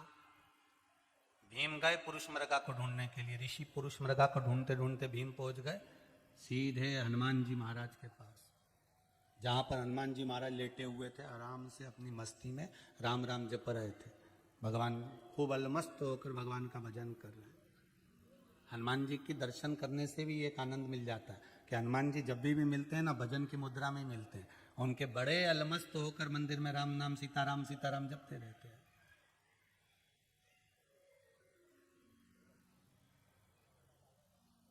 उनके मुख से वो कभी भी कोई शब्द संबोधन राम के सिवाय करते हैं, भक्ति में डूबे हैं।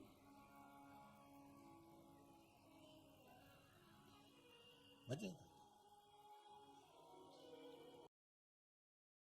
शिव की कथा कह रही है। शंकर ओघड़दानी, त्रिकालदर्शी, कैलाशी, अविनाशी शिव का चरित्र कह रहा है कि अगर पुरुष मृगा आ गए तो जीवन का सुख प्राप्त हो जाएगा। जिस कार्य के लिए हमने यज्ञ किया, अनुष्ठान किया, वो कार्य हमारा सफल हो जाएगा। बुलाओ पुरुष मृगा को। गए लेने के लिए, बीच मार्ग में सोते हुए श्री हनुमान जी महाराज मिल गए। प्रेशर बढ़ाइए। बीच मार्ग में सोते हुए श्री हनुमान जी महाराज मिल गए, और हनुमान जी महाराज मिले। भीम ने कहा, मुझे रास्ता दे दो, जाना है, काम है। कहाँ जाना है आपको? बहुत सारा काम है, बहुत सारा काम। क्या काम है आपको? महाराज, हमको राजस्व यज्ञ करना है हमारे पिता के लिए। तो शिव भक्त, शंकर जी के भक्त ऋषि पुरुष मृगा को लेने के लिए गए। ऋषि पुरुष मृगा को लेने के लिए हम जा रहे हैं। हनुमान जी तो उठ के बैठ गए जैसे ही नाम सुना ऋषि पुरुष मृगा का। हनुमान जी ने कहा, तुम्हें भेजा किसने यहाँ लेने के लिए पुरुष मृगा को? शंकर का भक्त कोई ऐसी आ जाएगा?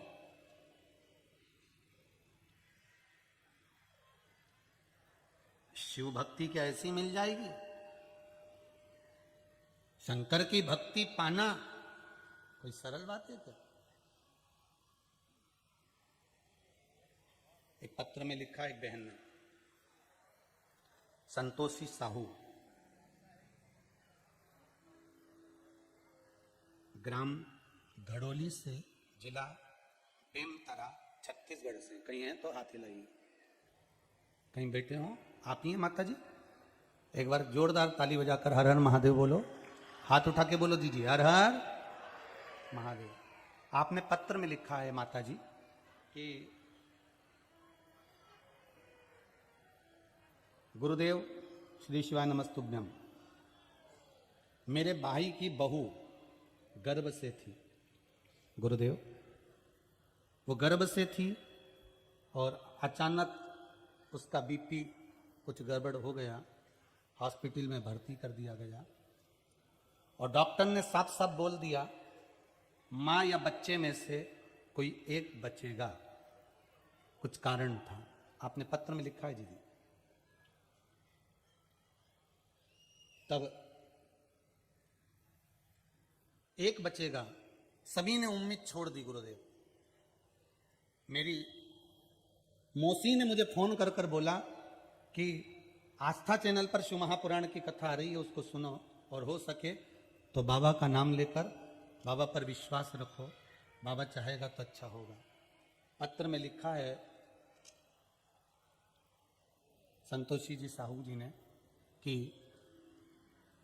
बाबा का गुड़ वाला प्रयोग तुम रुका जी के नाम का जब करा तो गुरुदेव जच्चा और बच्चा दोनों स्वस्थ हैं, कोई तकलीफ नहीं है। तो पत्र में लिखा है। विश्वास की दृढ़ता में आपका जो भरोसा है, आपका जो विश्वास है, आपके भरोसा, आपकी विश्वास, आपकी दृढ़ता जो है, उस दृढ़ता में सुख का अनुभव होना चाहिए। उस दृढ़ता में सुख का अनुभव हुआ, सुख का अनुभव।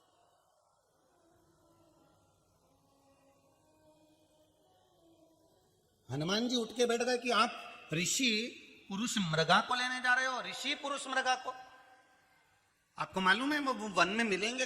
अगर एक क्षण पुरुष मृगा आपको मिल गए तो दूसरे क्षण कहां गायब हो जाएंगे मालूम ही नहीं पड़ेगा। दूसरे क्षण नहीं मिल सकते आपको। आप पुरुष मृगा से अगर एक बार मिल लिया तो फिर दूसरी बार मिलने के लिए आपको बहुत इंतजार करना पड़ेगा, फिर तो बहुत कठिन है मिलना, बहुत कठिन। मालूम है आपको? रमता जोगी बहता पानी एक जगह पे कभी नहीं टिकता, चलता रहता। आज 6 दिन कथा के हो जाएंगे, कल 7वां दिन हो जाएगा, कथा यहाँ विराम हो जाएगी। गिरिराज जी की परिक्रमा थी वो कैंसिल कर दी गई है 5 जनवरी वाली, क्योंकि ये कोरोना महामारी का क्रम वापिस तीसरी लहर का चल रहा है। भारत की भूमि पर फिर कोरोना पांव पसारते जा रहा है, इसलिए गिरिराज जी की परिक्रमा कैंसिल कर दी। फिर कथा 10 तारीख से चालू हो जाएगी। मानसरोवर शिव महापुराण की कथा आस्था चैनल पर 1 बजे से 4 बजे तक आएगी, ऑनलाइन रहेगी। 1 बजे से 4 बजे तक आस्था चैनल पर। शंकर जी के मंदिर के पास में जो कुएं होते हैं, बावड़ी होती है, तालाब होता है, सरोवर होता है, नदी होती है, कुंड होता है, उस सरोवर का क्या महत्व है, उसके जल का क्या महत्व है, कौन कौन सी रोग, कौन कौन सी बीमारियां उस जल से समाप्त हो जाती हैं, उन सरोवरों का वर्णन अपन को उस कथा में मिलेगा। शायद वो कथा आपके जीवन की सबसे आनंदमय कथा का रसास्वादन करा जाए, आपको वो सुख देगा। बस एक निवेदन है, अपने अपने घर में रहकर सुनना, आस्था चैनल के माध्यम से, फेसबुक यूट्यूब के माध्यम से श्रवण करना। कहीं हम तो आपसे ये भी कहेंगे कि आप कहीं कुबेरेश्वर धाम पर भी अभी मत आना, क्योंकि ये कोरोना महामारी के अंतर्गत अपने घर का आनंद लो। आप वहां से सुनो, आप वहां से श्रवण करो, भक्ति के पथ पर चलिए, स्मरण करो। ये शिव महापुराण की कथा नहीं है,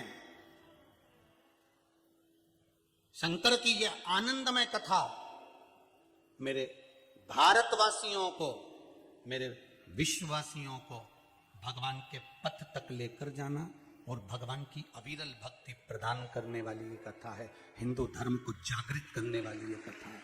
इसको साधारण ना समझें। पुरुष मृगा हाथ में नहीं आ सकते। क्यों? हाथ में आना मुश्किल है, और अगर हाथ में आ गए तो वो आपसे शर्त रखेंगे, उस शर्त में अगर आप हार गए तो पुरुष मृगा वो विद्या जानते हैं, क्योंकि शंकर के गण हैं, वो शिव के ऋषि हैं, उनमें वो बल है कि अगर मुख खोल लिया उनने तो आपको पूरा निगल जाएगा। भीम ने कहा ऐसा ऋषि है? बिल्कुल, शंकर के गण है, शंकर के भगत है, शिव के भगत, उनके मुख से निकली हुई वाणी शुद्ध, और वो अगर श्राप दे दे तो श्राप क्या करा जाए। हनुमान जी कहने लगे रुको, मैं अपने शरीर के 3 बाल तुमको तोड़ कर देता हूं। हनुमान जी ने अपने शरीर के 3 बाल तोड़े और भीम को दे दिए। भीम हंसने लगा, ये 3 बाल का करूंगा क्या? हनुमान जी महाराज ने कहा जब पुरुष मृगा ऋषि मिलेंगे तुम्हारे सामने, वो शर्त रखेंगे, उस शर्त को तुम स्वीकार करोगे। स्वीकार करते समय अगर उनने शर्त रख दी, हनुमान थे शंकर का अवतार, अगर उनने शर्त रख दी तो कौन पहले दौड़ता है, और दौड़ में वो आगे निकल कर तुम पीछे रह गए तो तुम्हें वो खा जाएंगे, तो क्या करोगे तुम? मैं 3 बाल तुमको दे रहा हूं। वो शंकर के उपासक हैं पुरुष मृगा, एक एक बाल थोड़ी थोड़ी दूर पर तुम फेंक देना। जैसे ही बाल फेंकोगे उससे 1000 शिवलिंग का निर्माण हो जाएगा। 1000 शिवलिंग का निर्माण होगा तो पुरुष मृगा, उनका नियम है कि रास्ते में जितने शंकर के मंदिर पड़ते हैं, शंकर के ओटले पड़ते हैं, शंकर के मंदिर पड़ते हैं, प्रत्येक मंदिर में बैठकर वो पूजन करते हैं, शीश नवाते हैं, उसके बाद आगे बढ़ते हैं। इतनी देर में तुम दौड़ में जीत जाओगे। जहां तुमको जरूरत पड़े ना बाल फेंक देना। 3 बाल दिए मतलब 3000 शिवलिंग का निर्माण। ले जाओ। भीम ढूंढते ढूंढते पुरुष मृगा को पहुंचे। हनुमान जी से पूछा मिलेंगे कहां, ये तो बताओ। हनुमान जी कहने लगे मुझे ही नहीं मालूम। तो भीम ने कहा तुम जब सीता जी का पता लगा सकते हो तो पुरुष मृगा का नहीं लगा सकते? हनुमान जी बोले सीता का पता लगाना सरल है, पर ऋषि, ब्राह्मण, संत जन, गुरुजन के हृदय का पता लगाना कठिन है। इनको पता लगाना हनुमान करे बड़ा कठिन है साहब, कोई सहज है क्या? फिर भी आप बता दो कहां मिल सकते हैं? तो कहा पुरुष मृगा मिलेंगे तो कहीं शंकर के मंदिर में मिलेंगे। अब हनुमान जी ने कह दिया, भीम जी ने सोच लिया अब कहीं नहीं जाना, केवल शंकर के मंदिर जाना है। शंकर के मंदिर मंदिर घूमते फिरे, जहां जहां शिव का मंदिर था वहां वहां जाते। भीम ने जहां जहां शिव मंदिर में जाते, भीम भी भगवान की भक्ति में खो जाते। ढूंढते ढूंढते ढूंढते ढूंढते पुरुष मृगा मिल गए। भीम को लगा कि बताओ बड़ा गजब का ऋषि है, शरीर कमर तक तो मनुष्य का, पांव देखो तो हिरण का, दुबरा पतरा हिरण का पांव। तो पुरुष मृगा से कहा आप हमारे साथ राजस्व यज्ञ में चलिए। पुरुष मृगा ने कहा चलने को तो चल चलेंगे, पर शर्त है हमारी। क्या शर्त? हस्तिनापुर मैं भी चलूंगा और तुम भी चलोगे। अगर तुम मेरे से पहले पहुंच गए तो तुम बच गए, और अगर मैं तुमसे पहले पहुंच गया तो तुम 5 भाई में से एक निपट गए। समझ लो पहले। अब भीम ने सोचा, भैया ने कहा था युधिष्ठिर भैया ने कि इसी ऋषि को लेके आना है, इसी को लाना है। अब लोगों के मन में भी आए कि और किसी को पकड़ लाते, पर पकड़ना इसी को था, ऋषि है। ठीक है, मंजूर है। भीम सुन ले, अगर मैं पहले पहुंच गया और तू हस्तिनापुर के बाहर रह गया तो मैं तुझे खा जाऊंगा, समझ लेना। तो मंजूर है, चलो। मंजूर। दौड़ पड़े दोनों। भीम की स्पीड से ज्यादा तेज स्पीड थी ऋषि पुरुष मृगा की। जो भागे इतने में तो भीम को लग गया ये हस्तिनापुर पहले पहुंच जाएगा। हनुमान जी का वो बाल निकाला, जो पटका 1000 शिवलिंग। पुरुष मृगा ने देखा भोलेनाथ, आप तुरंत रुक गए, तुरंत। और पुरुष मृगा रुके, एक एक शिवलिंग पर जल चढ़ाना, बेलपत्र चढ़ाना, पूजन करना, फिर आगे बढ़ना, फिर आगे बढ़ना, फिर आगे बढ़ना। और भीम भागते जाए, भागते जाए, भागते जाए, और ये 1000 शिवलिंग की पूजन 2 मिनट में करके पहुंच जाए। इतने में भीम ने देखा ये तो फिर आ गया। भीम ने दूसरा बाल निकाला, फिर फेंका, 1000 शिवलिंग, फिर 1000 शिवलिंग का निर्माण फिर कर दिया, फिर भाग। आखिरी में 3003 बाल से शिवलिंग का निर्माण करते करते तो भी भीम हस्तिनापुर पहुंच गए और पुरुष मृगा उससे पहले पहुंच गए। और उससे पहले जैसे पहुंचे बस दोनों के पांव रहने ही वाले थे और इतने में पुरुष मृगा के दोनों पांव पहुंचते और भीम का एक पांव अंदर रखा गया और एक पांव बाहर रह गया हस्तिनापुर से। पुरुष मृगा ने कहा भीम अब तू तो गया, तू तो गया। भगवान कृष्ण ने पूछा क्या बात है ऋषिवर, भीम का अंतिम समय आ गया। ऋषिवर क्यों, शर्त लगी थी, पहले पहुंचना था, इसका पहले नहीं पहुंचा, निर्णय कौन देगा? पहले नहीं पहुंचने का और पहुंचने का निर्णय कौन देगा? ऋषि पुरुष मृगा ने कहा आपके यहां पर धर्मराज रहता है, उसको बुलाओ, धर्मराज युधिष्ठिर को बुलाओ, निर्णय वो देगा क्या करना है। भगवान कृष्ण ने कहा युधिष्ठिर बताओ। शिव भक्त पुरुष मृगा कह रहे हैं कि भीम को खाना है क्योंकि यह बाहर रह गया था।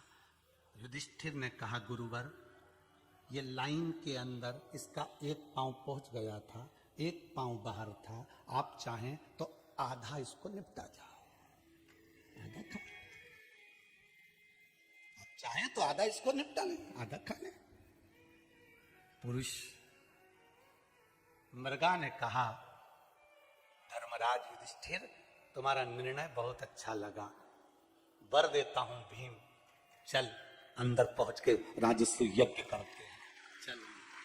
शिव भक्त है, शंकर का उपासक,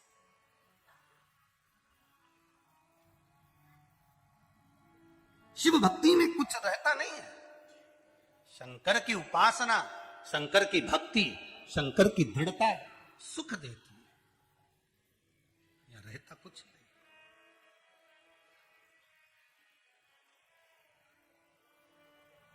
विचार करिएगा जरा, भक्त, शिव भक्त, पुरुष मृगा जो शंकर की अविरल भक्ति में, शिव की अविरल भक्ति में डूबे,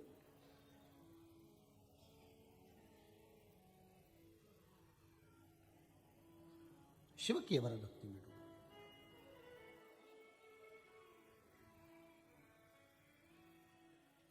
महाराज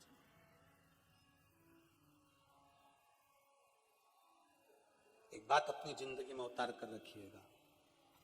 परसों की कथा में कहा था, रास्ते में चलते चलते कहीं शिव मंदिर मिल जाए, शीश नवा लेना ही बहुत है। मंदिर के सामने शीश भी नहीं नवाया तो शिखर का दर्शन कर लेना ही बहुत है। शिखर दर्शनम सर्वपाप नाशनम। शिखर भी देखकर नहीं गए और उसके मंदिर के सामने से निकल गए तो शंभू ने हमको देख लिया, उतने में भी हमारा कल्याण हो जाएगा। बहुत है, उतना भी हमारे लिए बहुत बहुत। राजसु यज्ञ, पुरुष मृगा बैठे और यज्ञ प्रारंभ। विद्वान विद्वान ब्राह्मण ऋषिवर गुरुवर यज्ञ करने लगे। शंकर के भगत पुरुष मृगा वहां बैठकर देखते रहे।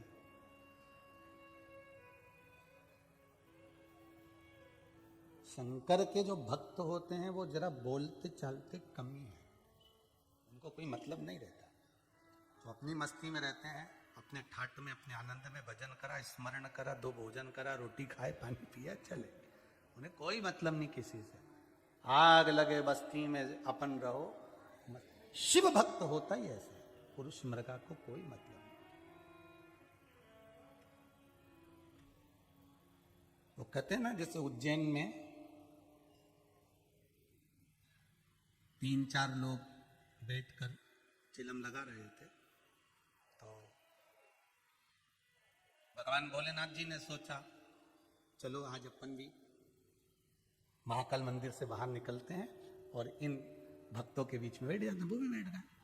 अब सब चिलम वालों में एक बात तो है, वो एक ही चिलम से सब निपटा जाते, लगाई ले, लगाई ये ले। अब सब एक दूसरे को दिए, शंकर जी के पास पहुंच गई। शंकर जी ने भी जो एक बार में दम लगाई तो चिलम का अंदर का सारा माल ही गाया। अब दूसरे के पास जैसे ही पहुंची उनने जो लगाई, तो उनने जो शिव जी ने लगाई तो उनसे पूछा चढ़ी? शिव जी बोले नहीं चढ़ी। फिर घूमते घूमते घूमते घूमते फिर शंकर जी के पास आए। शंकर जी ने जो दम लगाई तो फिर पूरी चिलम खा ली। पड़ोसी ने फिर पूछा चढ़ी? शिव जी बोले नहीं चढ़ी। 4-5 बार राउंड घूमा, शंकर जी के पास पहुंचा। फिर 5वीं बार किसी ने पूछा चढ़ी? शंकर जी बोले हम शंकर हैं, हमें नहीं चढ़ सकती। इतने में चारों बोले अब चढ़ी। अब चढ़ी है। जब खुद में शिव नजर आने लगता है, स्वयं के भीतर शंकर नजर आने लगता है, रोम रोम में 3.5 करोड़ रोम छिद्र ये मनुष्य के शरीर में, एक एक रोम रोम में, श्वास में, धड़कन में, हृदय में, नाड़ियों में, नस नस में जब शंकर नजर आने लगे तब समझ लेना कि शिव महापुराण पूरी चढ़ चुकी है। शिव महापुराण अब चढ़ गई, शंकर की पुराण अब चढ़ गई। क्यों रे भैया? एक बात बताओ जरा, अच्छे से बताना, जितने लोग कथा सुन रहे हो बड़े दिल से बोलना हो। भागवत पुराण जब मंदिर से उठाते हैं, कहीं से लेके आते हैं तो सिर पे रख के लाते हैं। बोलो सही है कि गलत है? अच्छे से बोलो, सही है ना? अरे ओ धान के कटोरे वालों, अच्छे से तो बोलो, सही है? तो सिर पे लाते। रामायण लेके आते, रामचरितमानस तो कहां पे लेके आते हैं? सिर पे। शिव पुराण लाते, सिर पे। विष्णु पुराण सिर पे। गंगा जी, नर्मदा जी, सिर पे। ठीक है? और किसी को तो सिर पे नहीं लाए ना। धर्म पत्नी के लाए तो क्या सिर पे लाए? बाजू से लाए ना। छोरा छोरी के लाए तो गोदी में लाए, सिर पे लाए क्या? नहीं। पुराणों को सिर पे लेकर आते हैं। कारण क्या है पुराणों को सिर पे लाने का? कि पुराण सिर पे, गीता जी, रामायण जी, भागवत जी, शिव पुराण सब सिर पे, गंगा जी सिर पे ने, कलश सिर पे। तो सिर पे क्यों? कारण क्या है? उसका एक कारण है कि जिस पुराण को सिर पे रखकर लेकर जा रहे हो, तुम्हारे भेजे में इसको अच्छे से चढ़ा लेना तो भागवत, रामायण, गीता सुनने का आनंद प्राप्त हो जाएगा। इसको चढ़ाओ।